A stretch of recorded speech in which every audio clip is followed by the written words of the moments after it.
Okay, can I mention your name in here too, Yes, absolutely. that you're interviewing, or did Yeah, you? I'm going to do the intro right now. All right. Again, my name is Jonathan Salamone, and I'm here at George J. Willett Jr.'s house, and today is Monday, June 18th, 2012, and this is part 3 of our collection here. And Mr. Willett is going to talk about more of his Navy experiences on various ships, and he's going to start right now. Okay, so we'll start off. Now, I was transferred. I was offered the transfer from the 591 onto another ship, and that was because on the other ship they had a man that was going home. In August of 45, the Navy Department had started releasing fellows that had been overseas for a certain period of time, and it was those that were married and had children, had a family back home, and they were starting to release them. So I was offered, being that we were overcomplimented. We had 4 men, whereas we should have only had 3 radio men at the time. So by the communication officer, he called me and spoke with me and asked me if I would want to take the transfer. And I said, gladly. I said yes. I thought maybe that we were, I'd get a chance to go home too. But I wasn't married or anything of that sort. And so that was, now let me see, I go to page 137 for the story that I wrote in the book here that is all about the LSTs. I have having accepted a transfer. It's a new assignment now from the LST 591 to replace the radioman going home on points on September the 3rd, 1945. I boarded the LST 932 in San Pedro Bay in Leyte. The duties and the operations of the ship and the crew were to move U.S. troops of occupation up to Korea with their supplies.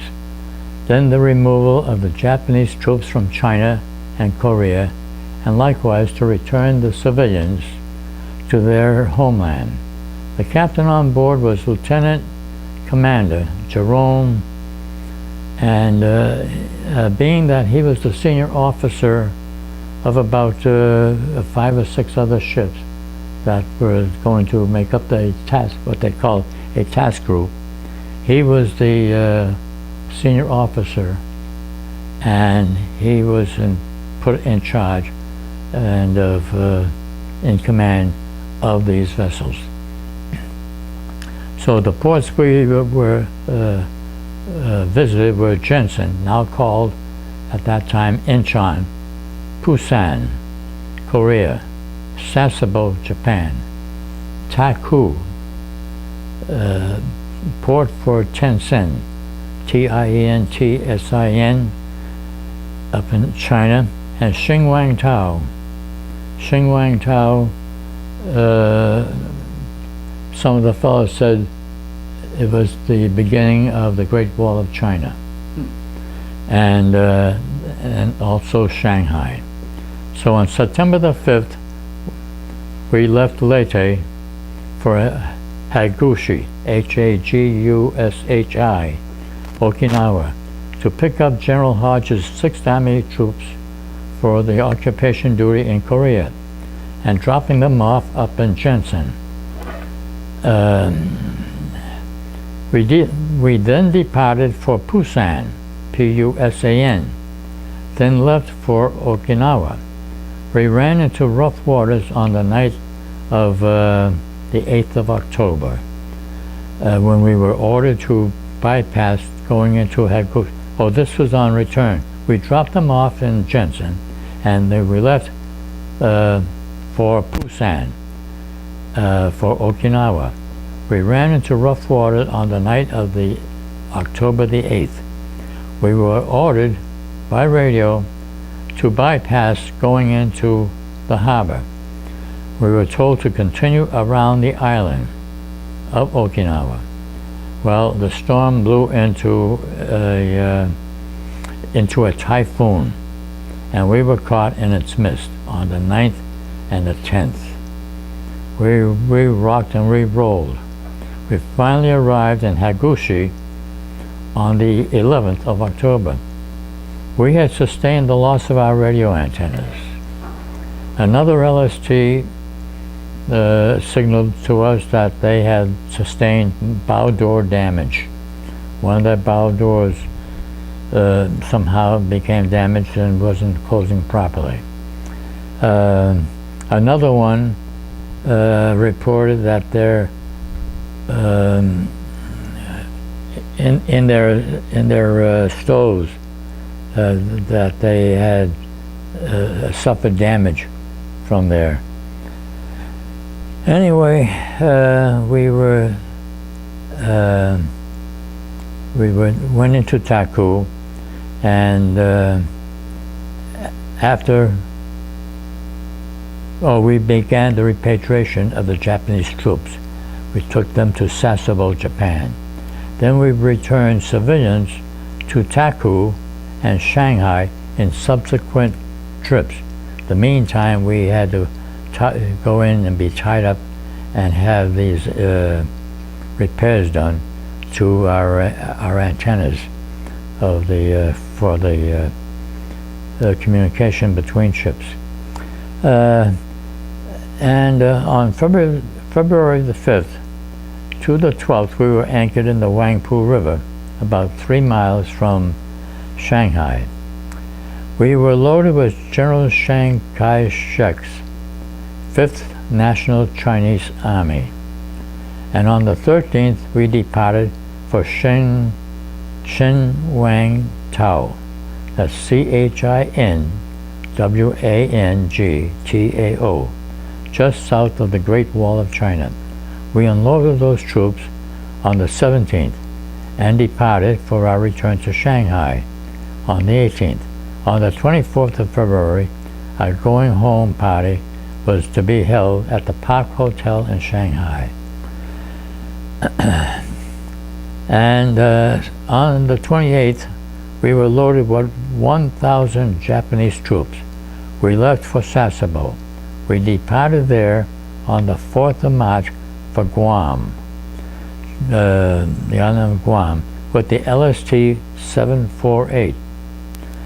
March the 7th, while on watch, I happened to have received the change of orders by radio, and our destination now was changed to Iwo Jima to pick up the surplus Army equipment that had been up there and had not been used, so that was to be brought back to the States. And we were to go in to Pearl Harbor because when we tried to get off of the beach, in arriving at Iwo Jima on the 9th, and we loaded up on the 10th with the surplus equipment to be returned. We tried to get off the beach and we couldn't.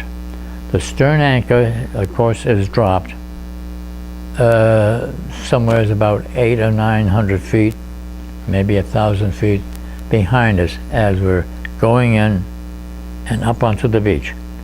Now, when we're to retrieve from the beach, the stern anchor is put into operation to pull us off, while our engines are in reverse. Well, we couldn't get off, and we just they had destroyers out behind us running up and down, creating waves in the wake to get under us while we're trying to get off. It didn't work out that way.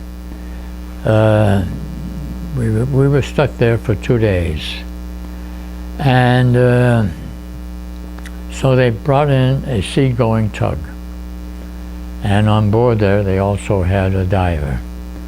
Well, the tug hooked up to us, and we were swinging back and forth, and the tug finally gave us a good pull, and as it did, we swung around to our right,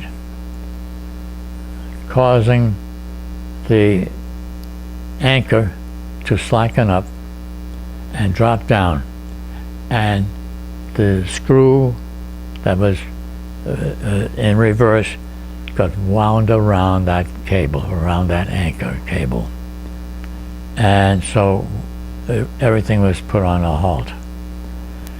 And what they did was to put give the diver, set him up in a suit, and brought him over and sent him down.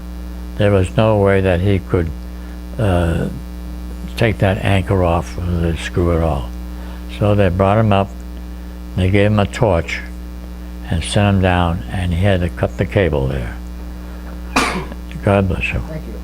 So the anchor and the cable is still down there as far as I know. So then we were told to go into Pearl Harbor and to go into dry dock. Of course, we always carried the spare anchor up there for such an incident to have happened as it did. So we went into we arrived in the 30th in Pearl Harbor, and we went into the dry dock when it was available on the 5th. On that night, a tidal wave, one of those tsunami, struck Pearl Harbor, and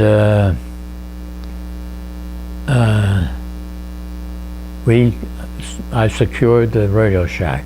I was able to secure it, and so Pearl Harbor was taken. Any messages that were sent out and anything that was relayed to us, they would call us by phone, and we would go over and pick up the messages. Now, I happened to have been the senior radio man, and I was cleared to pick up messages secret, up as high as secret. And I brought it back, and we had our orders in to leave Pearl Harbor on the 13th. In the meantime,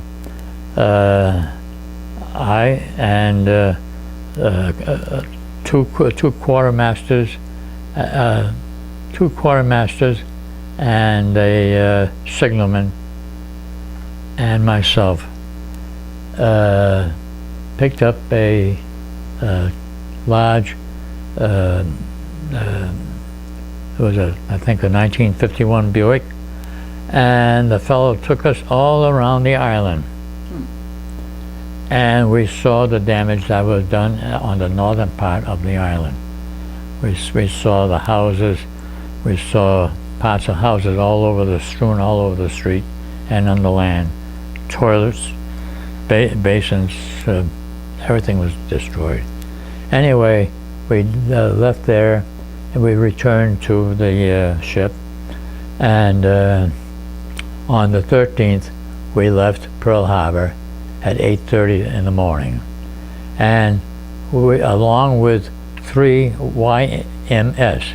Now the YMS is a yard minesweepers, so they were coming back to the States also. And we arrived in San Francisco then, and we passed under the Golden Gate Bridge at 11 o'clock, 11 o'clock and 16 minutes past 11 o'clock. And they dropped the anchor off of the island of Sausalito. Now Sausalito is on the other side of the Golden Gate, and it is now sort of a art.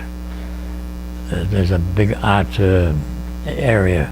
It's a lot of artists go over there, and so we were, from there on, we would, each day there was a posting put onto the bulletin board, and each day we would look at it to see if, when our transportation was set up to get back and to go over to Treasure Island, and from there then I waited, spent the time on Treasure Island and even visited, and then I did get a notice that my transportation back to Boston, to the Fargo building, for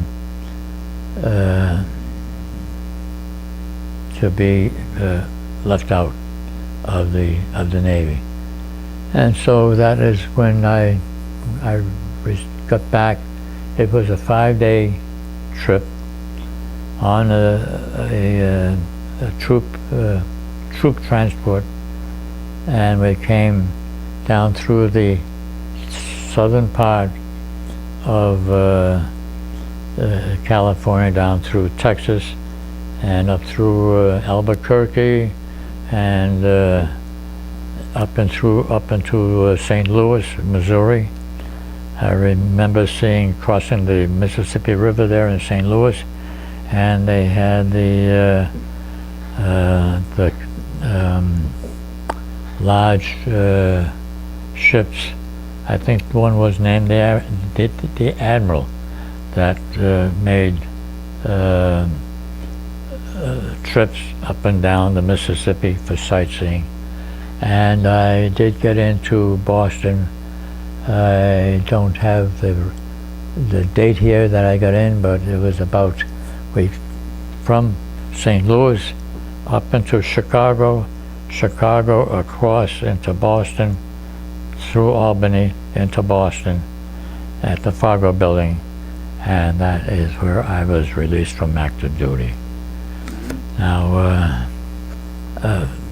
I want to thank Linda MacArthur, who is the daughter of Clyde Stacy, who was the first-class radioman and was my boss, for the roster that she sent me, so that I could document some of these names on these pictures that I have.